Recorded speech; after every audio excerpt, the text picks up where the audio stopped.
What's up? It's raldk Magic. Sa video na to, malalaman mo ang history of magic. At habang kumakain ako dito, watch this. Magic has its history. Most people know only a couple of names such as Harry Houdini.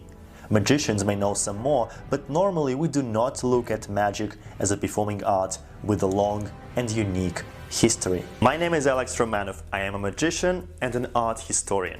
Today I will tell you the complete history of magic in 10 minutes. You are watching Art of Impossible. Let's start the clock.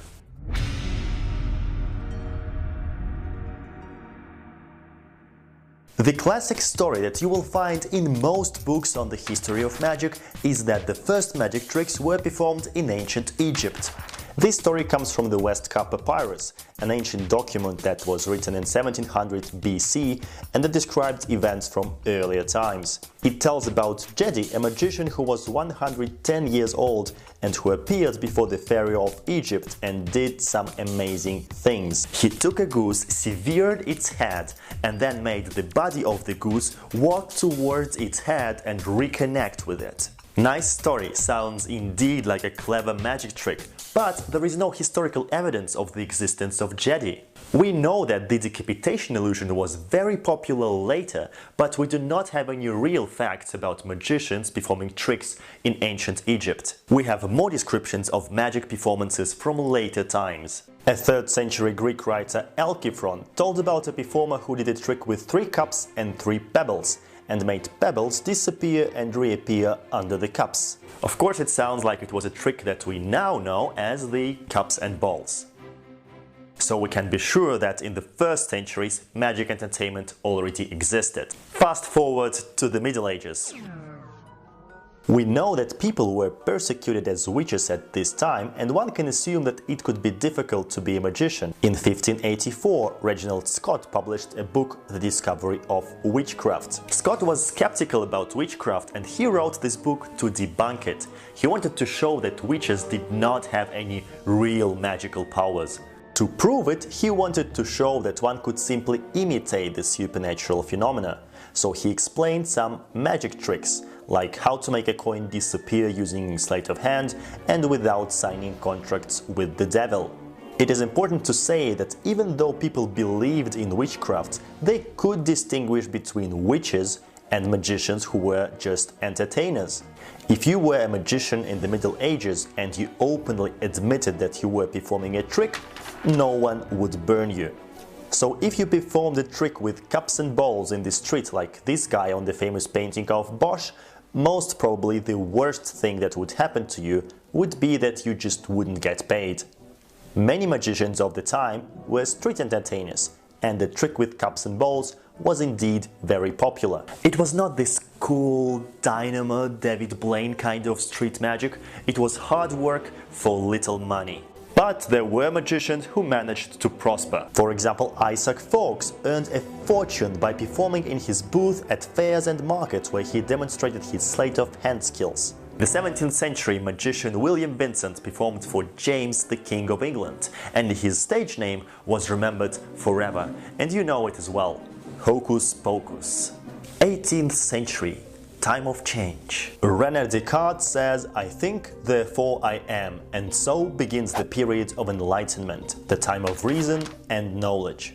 People travel more, read more, publish more books, discover new lands and new laws of nature. Magicians who succeeded at this time were those who adapted their shows to the topic of the day and presented not just magic tricks but scientific wonders and incorporated demonstrations of magnetism and electricity in their shows. One of the most important names of the time was Pinetti, a magician who performed for all the European aristocracy and presented himself as a natural philosopher who did experiments. In the middle of the 19th century, magicians began to use the power of marketing.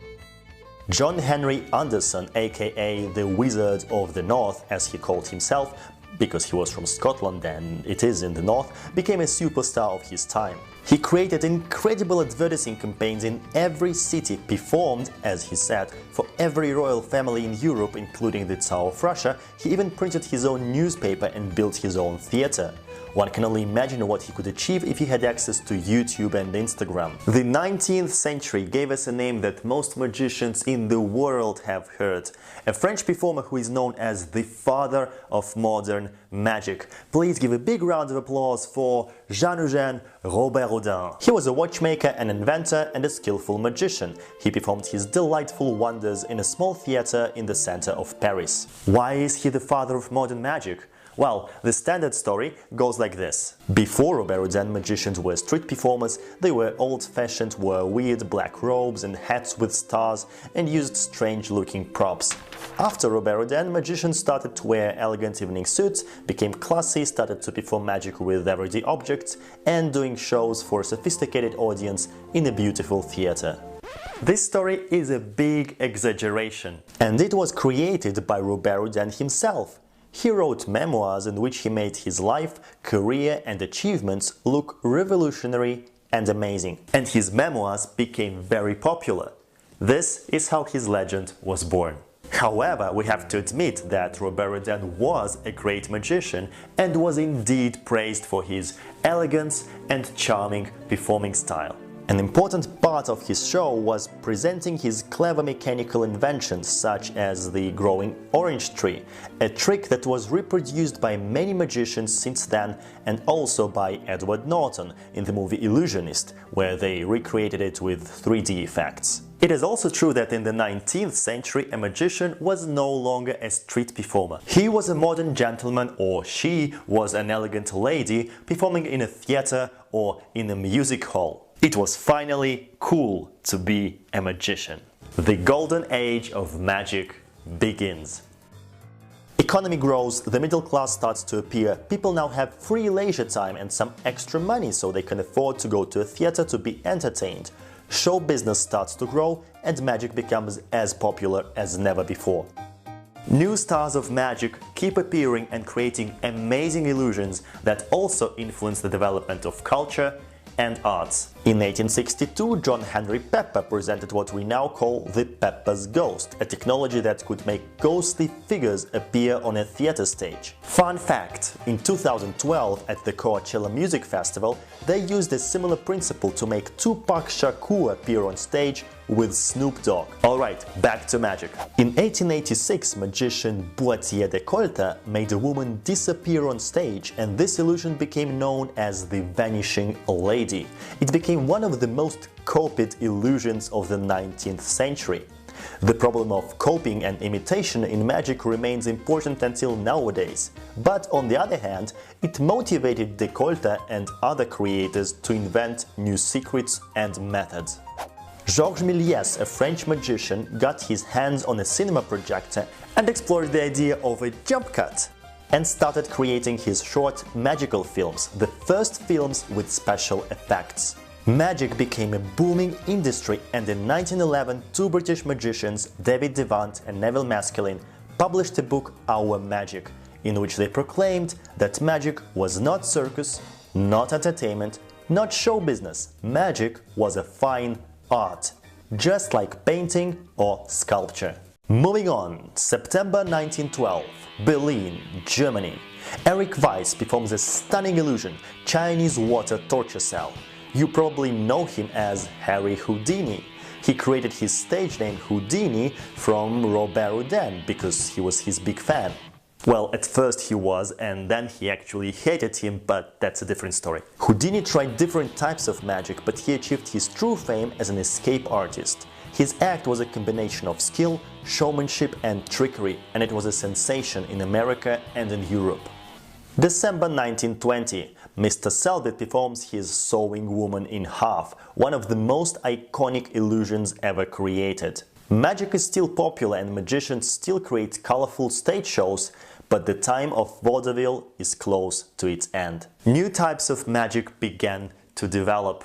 Apparatus and magic boxes are not that impressive anymore, and it made sense to focus on an instrument much more delicate: the human hand. Sleight of hand magic was reinvented. Canadian magician Di Vernon dedicated his life to the development of close-up and card magic and brought it to a completely new level. You did not need a huge stage and assistants anymore.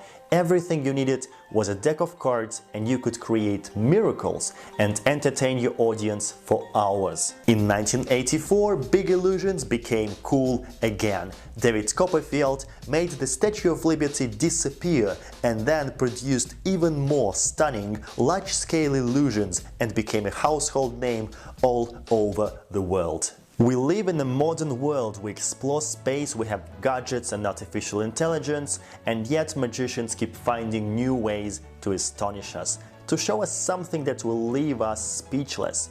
We know with our minds that magic is not real, but magicians give us a unique chance to have an emotional experience of impossible. The art of magic reminds us that the world is full of mystery. Thank you for watching. I hope you enjoyed this video. If you did, leave a comment, tell me what you think, subscribe to my channel so that you do not miss the next episode, and also if you have friends who are magicians or interested in magic or in performing arts, history of culture, share this video with them. It will mean really a lot to me. This was Art of Impossible. My name is Alex Romanov. I'll see you next time.